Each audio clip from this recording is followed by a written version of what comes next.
Je râlais. Une minute encore, et c'était l'asphyxie. L'homme dut le sentir.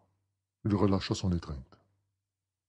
Sans s'écarter, de la main droite, il tendit une corde où il avait préparé un nœud coulant, et d'un geste sec, il me lia les deux poignets. En un instant, je fus garrotté, bâillonné, immobilisé. Et il accomplit cette besogne de la façon la plus naturelle du monde, avec une aisance où se révélait le savoir d'un maître, d'un professionnel du vol et du crime. Pas un mot, pas un mouvement fébrile. Du sang-froid et de l'audace. J'étais là, sur la banquette, ficelé comme une momie. Moi, Arsène Lupin. En vérité, il y avait de quoi rire. Et, malgré la gravité des circonstances, je n'étais pas sans apprécier tout ce que la situation comportait d'ironique et de savoureux. Arsène Lupin, roulé comme un novice, dévalisé comme le premier venu, car, bien entendu, le bandit m'allégea de ma bourse et de mon portefeuille. Arsène Lupin, victime à son tour, dupé, vaincu. Quelle aventure! Restait la dame. Il n'y prêta même pas attention. Il se contenta de ramasser la petite sacoche qui gisait sur le tapis et d'en extraire les bijoux, porte-monnaie, bibelots d'or et d'argent qu'elle contenait. La dame ouvrit un œil, tressaillit d'épouvante, ôta ses bagues et les tendit à l'homme comme si elle avait voulu lui épargner tout effort inutile. Il prit les bagues et la regarda. Elle s'évanouit. Alors, toujours silencieux et tranquille, sans plus s'occuper de nous, il regagna sa place, alluma une cigarette et se livra à un examen approfondi des trésors qu'il avait conquis, examen qui parut le satisfaire entièrement.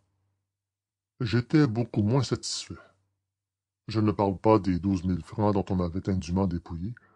C'était un dommage que je n'acceptais que momentanément, et je comptais bien que ces 12 000 francs rentreraient en ma possession dans le plus bref délai, ainsi que les papiers fort importants que renfermait mon portefeuille. Projets, devis, adresses, liste de correspondants, lettres compromettantes. Mais, pour le moment, un souci plus immédiat et plus sérieux me tracassait. Qu'allait-il se produire? Comme bien l'on pense, l'agitation causée par mon passage à travers la gare Saint-Lazare ne m'avait pas échappé. Invité chez des amis que je fréquentais sous le nom de Guillaume Berlat, et pour qui ma ressemblance avec Arsène Lupin était un sujet de plaisanterie affectueuse, je n'avais pu me grimer à ma guise et ma présence avait été signalée. En outre, on avait vu un homme se précipiter de l'express dans le rapide. Qui était cet homme, sinon Arsène Lupin? Donc, inévitablement, fatalement, le commissaire de police de Rouen, prévenu par télégramme et assisté d'un nombre respectable d'agents, se trouverait à l'arrivée du train, interrogerait les voyageurs suspects et procéderait à une revue minutieuse des wagons. Tout cela, je le prévoyais, et je ne m'en étais pas trop ému, certain que la police de Rouen ne serait pas plus perspicace que celle de Paris, et que je saurais bien passer inaperçu. Ne me suffirait-il pas, à la sortie, de montrer négligemment ma carte de député, grâce à laquelle j'avais déjà inspiré toute confiance au contrôleur de Saint-Lazare? Mais combien les choses avaient changé! Je n'étais plus libre. Impossible de tenter un de mes coups habituels. Dans un des wagons, le commissaire découvrirait le sieur Arsène Lupin, qu'un hasard propice lui envoyait, pieds et poings liés, docile comme un agneau, empaqueté, tout préparé.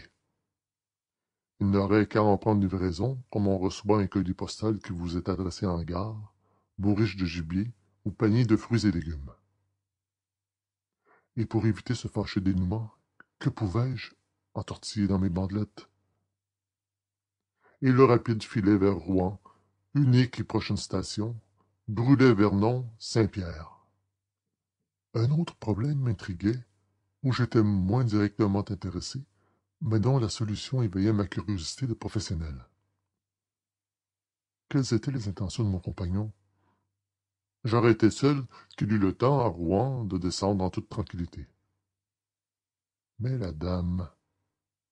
À peine la portière serait-elle ouverte, la dame, si sage et si humble en ce moment, crierait, se démènerait, appellerait au secours. Et de là mon étonnement. Pourquoi ne la réduisait-il pas à la même impuissance que moi, ce qui lui aurait donné le loisir de disparaître avant qu'on se fût aperçu de son double méfait? Il fumait toujours, les yeux fixés sur l'espace qu'une pluie hésitante commençait à rayer de grandes lignes obliques. Une fois cependant, il se détourna, saisit mon indicateur et le consulta. La dame, elle, s'efforçait de rester évanouie pour rassurer son ennemi. Mais des quintes de toux provoquées par la fumée démentaient cet évanouissement. Quant à moi, j'étais fort mal à l'aise et très courbaturé. Et je songeais, je combinais. Pont de l'Arche, Ouassel. Le rapide se hâtait, joyeux, ivre de vitesse. Saint-Étienne. À cet instant, l'homme se leva et fit 2 pas vers nous, ce à quoi la dame s'empressa de répondre par un nouveau cri et par un évanouissement non simulé.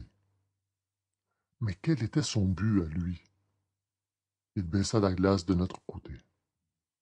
La pluie maintenant tombait avec rage, et son geste marqua l'ennui qu'il éprouvait à n'avoir ni parapluie ni par-dessus. Il jeta les yeux sur le filet. L'en-cas de la dame s'y trouvait. Il le prit. Il prit également mon par-dessus et s'en vêtit. On traversait la Seine. Il retroussa le bas de son pantalon, puis, se penchant, il souleva le loquet extérieur. Allait-il se jeter sur la voie? À cette vitesse, c'eût été la mort certaine. On s'engouffra dans le tunnel percé sous la côte Sainte-Catherine. L'homme entr'ouvrit la portière et, du pied, tenta la première marche. Quelle folie! Les ténèbres, la fumée, le vacarme, tout cela donnait à une telle tentative une apparence fantastique. Mais, tout à coup, le train ralentit, les Westinghouse s'opposèrent à l'effort des roues. En 1 minute, l'allure devint normale, diminua encore. Sans aucun doute, des travaux de consolidation étaient projetés dans cette partie du tunnel, qui nécessitait le passage ralenti des trains, depuis quelques jours peut-être, et l'homme le savait.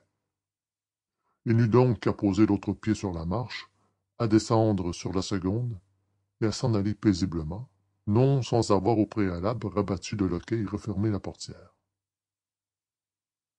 À peine avait-il disparu que du jour éclaira la fumée plus blanche. On déboucha dans une vallée. Encore un tunnel, et nous étions à Rouen. Aussitôt, la dame recouvra ses esprits, et son premier soin fut de se lamenter sur la perte de ses bijoux.